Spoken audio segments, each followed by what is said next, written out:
Halo semuanya, Assalamualaikum warahmatullahi wabarakatuh. Perkenalkan, nama saya Aprilia Rosa dengan NIM 19016071, berasal dari Prodi Pendidikan Bahasa Indonesia.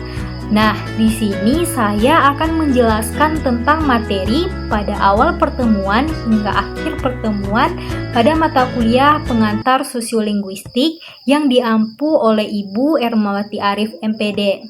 Selamat menyaksikan. Baiklah, yang pertama kita akan membahas materi tentang konsep linguistik dan sosiolinguistik. Yang pertama kita akan bahas mengenai konsep linguistik. Nah, linguistik itu berarti ilmu bahasa. Secara lebih rincinya, linguistik itu berarti ilmu yang mengkaji, menelaah, dan mempelajari bahasa secara umum, mulai dari bahasa daerah, bahasa Indonesia, maupun bahasa asing. Nah, dalam linguistik ini yang menjadi objek kajiannya adalah bahasa. Bahasa itu sendiri merupakan fenomena yang hadir dalam segala aktivitas kehidupan masyarakat. Di sini terdapat 3 pembidangan linguistik secara umum. Yang pertama ada linguistik berdasarkan objek kajiannya. Berdasarkan objek kajiannya ini, linguistik dibagi menjadi 2 bagian, yaitu linguistik makro dan linguistik mikro. Pada linguistik makro ini lebih memfokuskan kepada faktor yang ada di luar bahasa itu sendiri. Sedangkan pada linguistik mikro ini lebih mengkaji kepada faktor yang ada di dalam bahasa itu sendiri. Yang kedua ada linguistik berdasarkan tujuan kajiannya. Berdasarkan tujuan kajiannya ini juga terbagi atas 2 bagian, yaitu linguistik teoritis dan linguistik terapan. Pada linguistik teoritis ini lebih memfokuskan kepada teori yang dibahas. Sedangkan pada linguistik terapan ini merupakan bentuk penerapan atau pengkajian dari teori yang telah dipelajari. Selanjutnya ada linguistik menurut CER tahun 2009.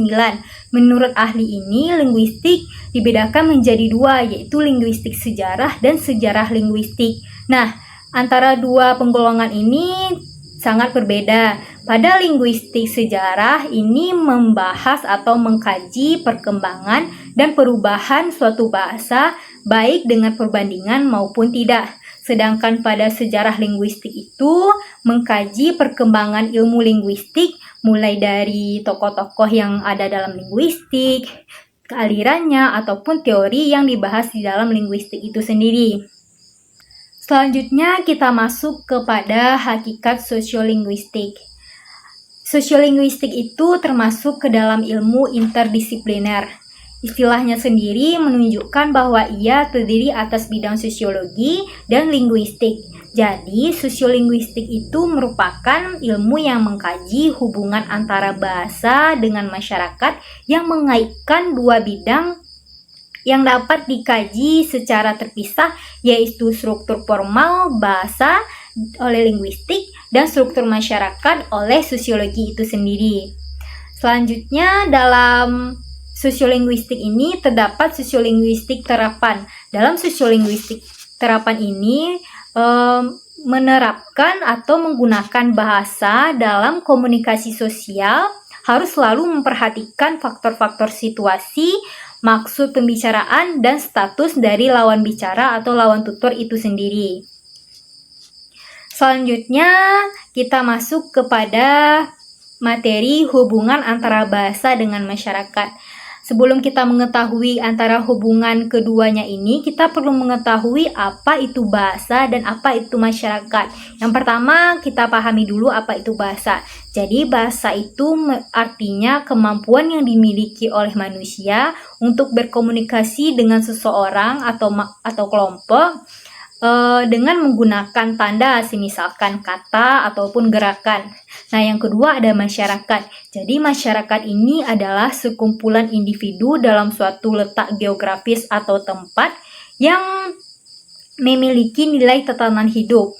Selanjutnya kita akan bahas Apa sih hubungan antara bahasa dengan masyarakat? Jadi antara bahasa dan masyarakat ini adalah dua hal yang tidak dapat dipisahkan. Karena tanpa adanya bahasa, tentu tidak mungkin masyarakat dapat berkomunikasi menyampaikan tujuannya kepada orang lain. Begitupun dengan bahasa, apabila tidak ada bentuk penerapan dari pemakaian bahasa itu sendiri, maka tentu tidak ada manfaat dari bahasa itu. Jadi antara bahasa dan masyarakat itu saling berkesinambungan.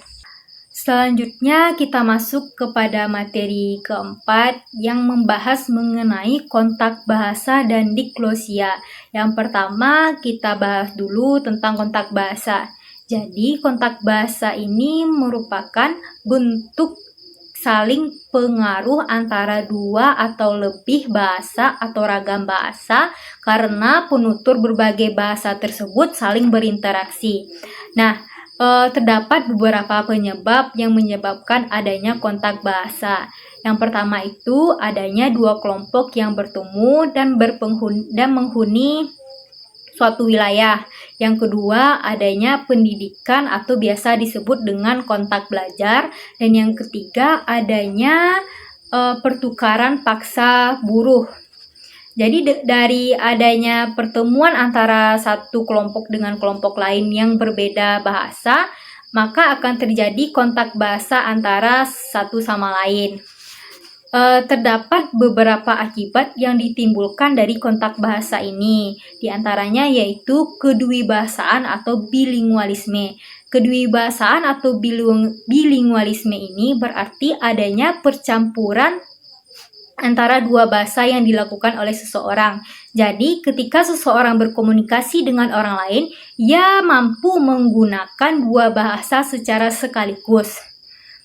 Yang kedua, akibat yang ditimbulkan dari kontak bahasa adalah ada alih kode, dan yang ketiga ada campur kode, dan yang keempat ada interferensi, dan yang kelima ada integrasi. Selanjutnya kita akan bahas mengenai diglosia. Jadi diglosia itu adalah suatu situasi bahasa di mana terdapat pembagian fungsional atas variasi-variasi bahasa atau bahasa yang ada di dalam masyarakat itu sendiri. Nah, contohnya itu di Indonesia itu kan terdapat perbedaan antara bahasa tulis dengan bahasa lisan yang diucapkan oleh seseorang. Dan juga adanya dua bahasa baku dalam suatu bahasa, sehingga bahasa yang biasa dipakai dalam kehidupan sehari-hari itu bersifat santai dan bahasa yang digunakan pada tingkat formal itu lebih memfokuskan kepada penggunaan bahasa baku. Kita lanjut kepada materi 5, yaitu membahas mengenai kedewibahasaan atau bilingualisme. Kedewibahasaan ini merupakan keadaan seorang pembicara yang memiliki kemampuan untuk berkomunikasi dengan orang lain menggunakan dua bahasa atau lebih. Jadi pada saat ia berkomunikasi tidak hanya menggunakan satu bahasa saja, tetapi juga menggunakan dua bahasa secara sekaligus. Menurut Bloodflight mengatakan bahwa kedewibahasaan ini merupakan penguasaan dua bahasa atau lebih yang seimbang atau sama baiknya antara bahasa satu dengan bahasa kedua. Kedewibahasaan ini menimbulkan beberapa penyebab. Yang pertama yaitu perolehan bahasa selain bahasa asli akan menyebabkan kedewibahasaan. Hal ini terjadi karena dua bahasa yang berkontak sehingga penutur dapat mempelajari unsur-unsur dari bahasa yang ia dapatkan atau ia dengar dari lawan bicara atau lawan tuturnya. Nah, pengukuran kedewibahasaan melalui kemampuan komunikatif ini terbagi atas 4 bagian. Yang pertama itu ada pengetahuan akan grammar dan kosakata bahasa. Dan yang kedua ada pengetahuan akan kaidah tutur. Ketiga ada mengetahui bagaimana memakai dan merespon terhadap berbagai tindak tutur yang berbeda. Dan yang keempat, bagaimana menggunakan bahasa secara tepat. Jadi pengukuran kedewibahasaan yang dimiliki oleh seseorang itu harus berdasarkan 4 hal tadi.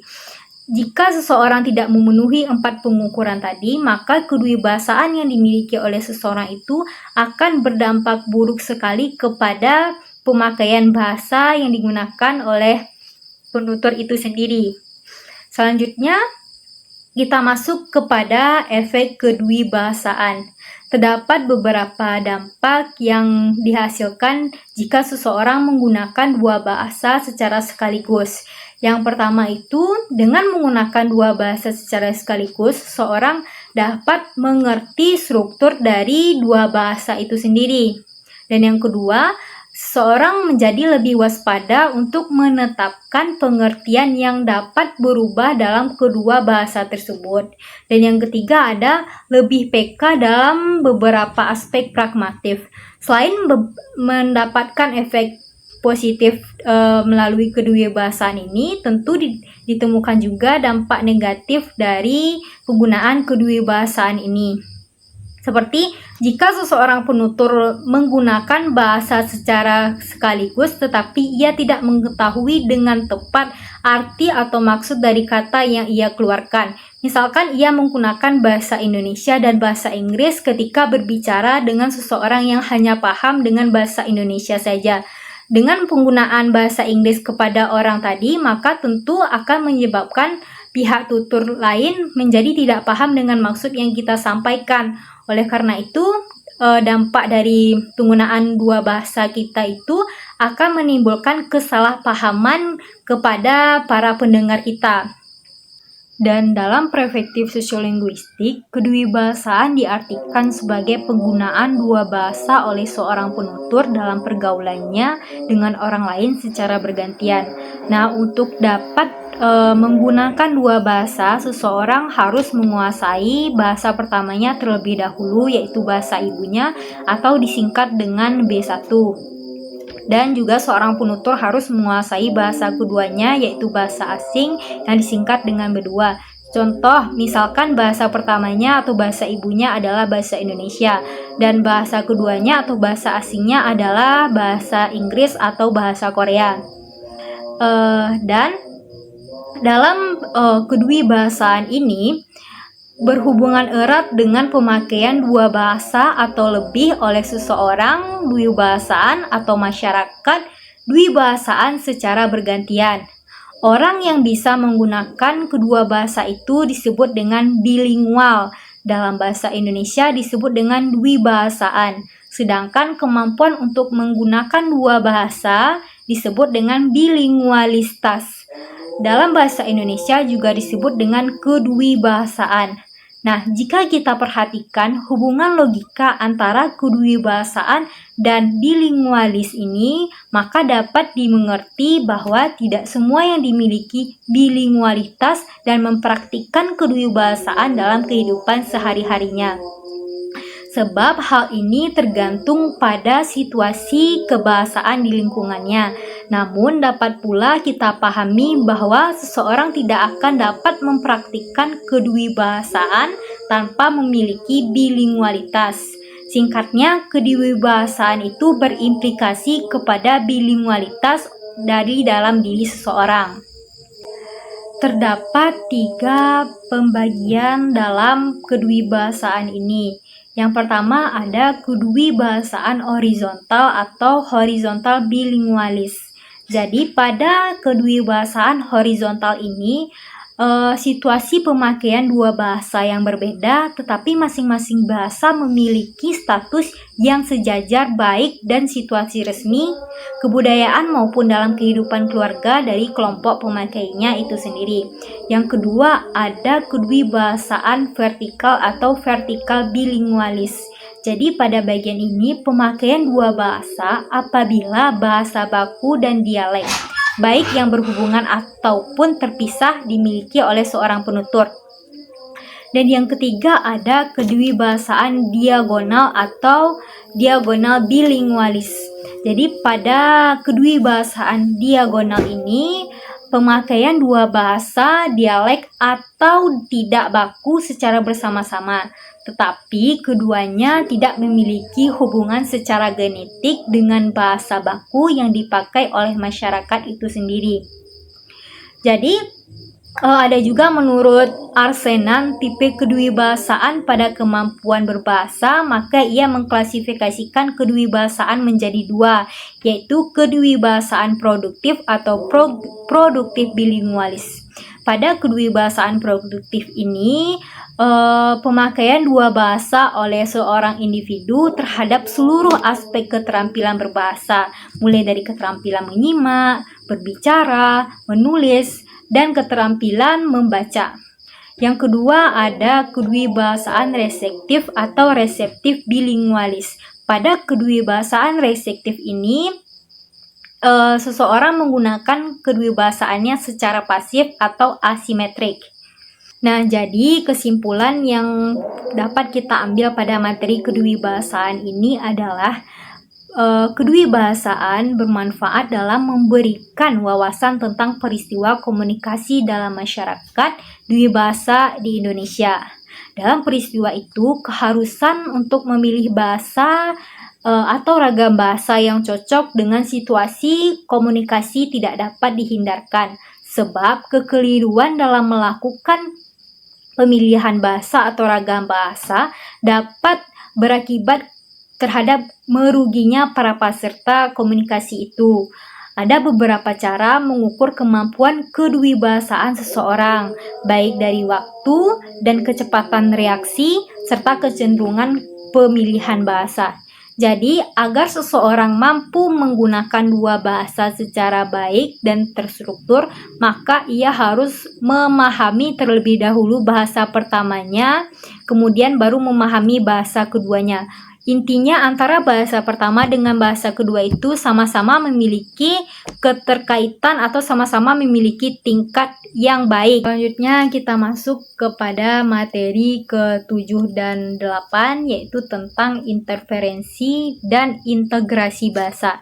Yang pertama kita bahas dulu mengenai interferensi. Nah, jadi kata interferensi ini berasal dari bahasa Inggris yaitu interference yang berarti gabungan. Nah, interferensi merupakan pengaruh penguasaan bahasa yang dikenal atau dikuasai oleh seseorang dwibahasaan sehingga unsur-unsur bahasa yang telah dikuasai itu muncul atau digunakan ketika dwibahasaan menggunakan bahasa lain. Interferensi ini mencakup antara bahasa tulis dan bahasa lisan. Interferensi ini dapat terjadi pada tuturan bunyi fonem, morfem, frasa, klausa, dan kalimat. Interferensi berlangsung pada tingkat ambang dan tidak sadar, berbeda dengan alikode ataupun campur kode. Kemudian ada tataran interferensi. Interferensi dapat terjadi pada semua kemampuan kebahasaan, yaitu bidang tata bunyi, tata kalimat, leksikal, dan semantik. Nah, interferensi ini disebabkan oleh 3 faktor utama. Yang pertama yaitu faktor individu. Pada faktor individu ini terjadi ketidakseimbangan penguasaan individu terhadap bahasa-bahasa yang dikuasainya. Artinya interferensi pada individu itu terjadi karena individu tidak memahami atau tidak dapat menyeimbangkan bahasa yang ia ungkapkan pada saat bicara dengan orang lain. Kedua, ada faktor kebahasaan. Pada faktor ini terdapat kesamaan struktur bahasa, beberapa bahasa yang dikuasai oleh penutur, atau kekurangan suatu bahasa yang dikuasai oleh penutur sehingga dapat meminjam istilah atau kosakata bahasa dari yang ia kuasai. Dan faktor yang ketiga itu ada faktor non-kebahasaan, yaitu faktor yang berasal dari konteks komunikasi. Jadi ketika ia berkomunikasi dengan lawan tuturnya, maka secara tidak langsung ia akan menangkap setiap kosakata yang diucapkan oleh lawan tutur. Misalkan lawan tuturnya menjelaskan tentang suatu kosakata yang belum pernah ia ketahui, maka ia akan menyerap kosakata itu dan menerapkannya ketika berkomunikasi dengan orang lain. Selanjutnya kita masuk kepada integrasi bahasa dalam pandangan psikologi behavioral. Nah, pada bagian ini mengkaji gejala interferensi tidak mungkin dipisahkan dengan bidang kajian yang lain yang lebih relevan, yaitu analisis kontraktif dan analisis kesalahan berbahasa. Hal ini dikarenakan oleh kenyataan bahwa pandangan tentang gejala interferensi itu semakin berkembang dan analisis kesalahan berbahasa. Nah, meskipun pada masa sekarang analisis kesalahan berbahasa cenderung lebih populer dibandingkan dengan analisis kontraktif. Nah, berikutnya ada interferensi bahasa dalam pandangan metalistik. Jadi dalam pandangan mentalistik ini, interferensi bahasa bukanlah disebabkan oleh pengaruh penguasaan bahasa itu. Ketika individu berbahasa lain, interferensi ditempatkan sebagai suatu proses dalam pembelajaran. Jika proses pembelajaran dikembangkan secara berkelanjutan, maka interferensi dapat diminimalkan atau justru dapat dihilangkan dengan sendirinya. Selanjutnya kita masuk ke materi tentang variasi bahasa. Jadi variasi bahasa itu adalah kekeragaman bahasa yang disebabkan oleh adanya kegiatan interaksi sosial yang dilakukan oleh masyarakat atau kelompok yang sangat beragam dan dikarenakan oleh para penuturnya yang tidak homogen. Nah, terdapat faktor yang menyebabkan adanya variasi bahasa. Di antaranya yaitu faktor waktu, faktor tempat, faktor sosiostruktural, situasi, dan medium pengungkapan dari seorang penutur. Terdapat beberapa jenis variasi bahasa. Yang pertama itu ada dari segi penutur, dari segi pemakaian, dari segi keformalan, dan dari segi sarana. Baiklah, yang poin terakhir adalah tentang pendayagunaan sosiolinguistik dalam pembelajaran bahasa Indonesia.